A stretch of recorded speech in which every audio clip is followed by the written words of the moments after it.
4 pointers जिस पे sharks entrepreneurs के बिजनेस का वैल्यूएशन करते हैं। First point, revenue multiple.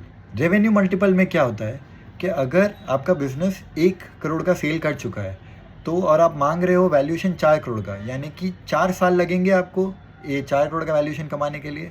लेकिन इसमें एक इम्पॉर्टेंट पॉइंट है, अगर आपके पास 2 करोड़ का कोई कॉन्ट्रैक्ट है, ऑफर है जो आप 1 साल में ही कर सकते हो कंप्लीट, तो आपको 2 करोड़ तो एक ही साल में आ गए, तो 4 साल आपको नहीं लगेंगे। तो यानी कि आप 4 करोड़ बहुत आसानी से वैल्यूएशन रख सकते हो, वो बहुत अच्छी चीज़ हो सकती है। Second, earning multiple. Earning multiple एक इंपॉर्टेंट एस्पेक्ट है शार्क्स के लिए, क्योंकि यहाँ पे आपका अर्निंग देखा जाता है। जैसे कि 1 करोड़ का सेल है, उस पर आप अर्निंग कर रहे हो 10 लाख की, यानी कि आप 10% कमा रहे हो। 1 करोड़ डिवाइडेड बाई 10 लाख होगा 10 का मल्टीपल।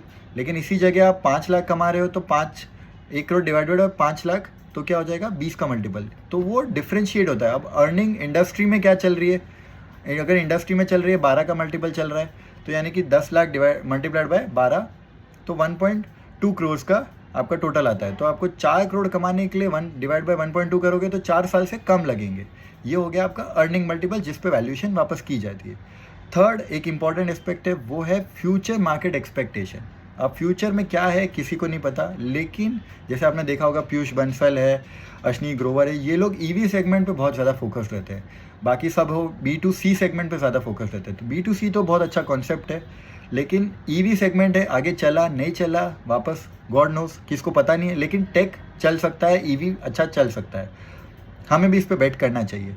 लेकिन अभी यहाँ पर देखा जाए तो फ्यूचर मार्केट एक्सपेक्टेशन में कभी नहीं चला तो आगे का खेल है, इसमें समझ नहीं सकते। लेकिन स्टैटिस्टिक्स नंबर्स के हिसाब से भी एक्सपेक्टेशन कर सकते हैं। वैल्यूएशन फ्यूचर पे डिपेंड करती है। फोर्थ पॉइंट ये है इंटैंजिबल का वैल्यूएशन। अब ये इसमें देखा जाता है, पूरा स्टैटिस्टिक्स देखा जाता है, साथ ही में एंटरप्रेन्योरशिप एटीट्यूड किसके पास है। जैसे अगर रिसेंट एपिसोड्स में देखा होगा, एक बंदा था जिसका पूरा बिजनेस ही उड़ने वाला था, हर चीज़ पूरी जा चुकी थी, अब वो बंद करके वापस जॉब करके वापस आने वाला था, तो लेकिन बाद में आया न्यूज़ में कि उसने 2 दिन में सारे सेल्स भी उड़ा दिए। तो ये सब चीज़ें भी होती है। ये है फोर्थ पॉइंट, एंटरप्रेन्योरशिप एटीट्यूड अगर है तो उसके बेसिस पे भी शार्क लगाते अपना पैसा। अब यहाँ पे मैंने हमारे प्रीवियस वीडियोज़ में भी बताया है, जैसे कि हॉर्स और जॉकी। अब यहाँ पे शार्क्स क्या करते हैं, जॉकी पे पैसा लगाते हैं, यानी कि जो घोड़ा चला रहा है, आपको घोड़े पे तो लगाना है लेकिन जॉकी पे भी लगाना है। जॉकी अगर अच्छा हुआ तो वो चला लेगा कोई भी घोड़ा, ये बहुत इंपॉर्टेंट थिंग है।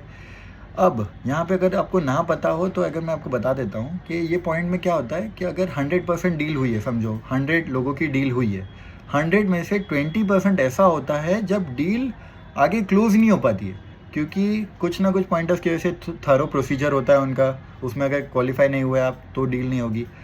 उसमें से भी 50% ऑफ द टाइम तो ऐसा होता है कि लोग जो एंटरप्रेन्योर्स है वो लोग ही अपनी डील विड्रॉ कर लेते हैं। वो लोग बोलते हैं कि नहीं भाई, हमारा तो सिर्फ एक्सपोजर के लिए आए थे हम, यानी कि ये लोग भी अपना गेम खेल रहे हैं अलग ही।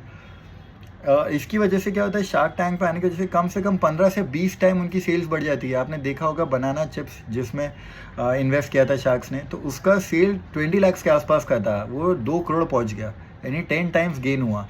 ये over a period of time same bummer के साथ भी हुआ। फिर एक और आया था जिसमें 3 से 4 साल वाले बच्चों के ब्रेन के ऊपर जितना अच्छा किया जाए वो ज़्यादा ही बेटर होता है।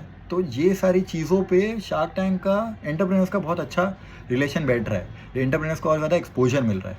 अगर इन्फॉर्मेशन अच्छी लगी तो एक लाइक ज़रूर करें हमें। Till then thank you.